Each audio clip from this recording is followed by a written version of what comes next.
c'est Nadia Pollard, donc je suis directrice générale du Bureau international des droits des enfants qui est basé ici à Montréal. La lutte contre le travail des enfants, c'est une des luttes les plus anciennes pour les gens qui sont dans le domaine de la défense des droits des enfants. Et je pense que c'est une lutte qui est loin d'être finie, même si on voit des avancées intéressantes, notamment en Asie, où il y a une baisse du travail des enfants, surtout des enfants très jeunes, des 5 à 12 ans. Mais par contre, on voit une augmentation chez les adolescents au niveau du travail. Et quand je dis travail des enfants, c'est évidemment, ce n'est pas les tâches domestiques.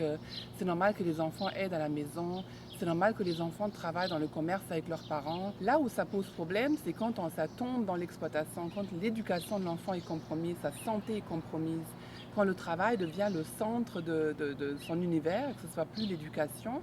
Et aussi l'autre chose qu'on voit, c'est qu'un enfant sur 5 ne reçoit pas un salaire pour son travail. Et on sait que l'exploitation minière attire beaucoup le travail des enfants, des fois directement dans la mine par les entreprises. Mais aussi, la solution n'est pas je sors l'enfant de l'usine et puis je l'intègre dans une famille heureuse, il va aller à l'école. Je sais que ça pouvait se faire comme ça, ce serait fantastique, mais les enjeux sont plus complexes.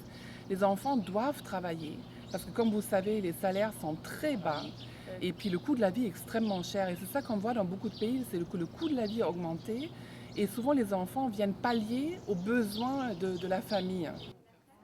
J'aimerais que les gens retiennent, c'est vraiment qu'ils ont une responsabilité par rapport à leurs achats et que c'est important de poser les questions. On a vu ça dans les dossiers comme Nike, comme H&M, comme Ikea.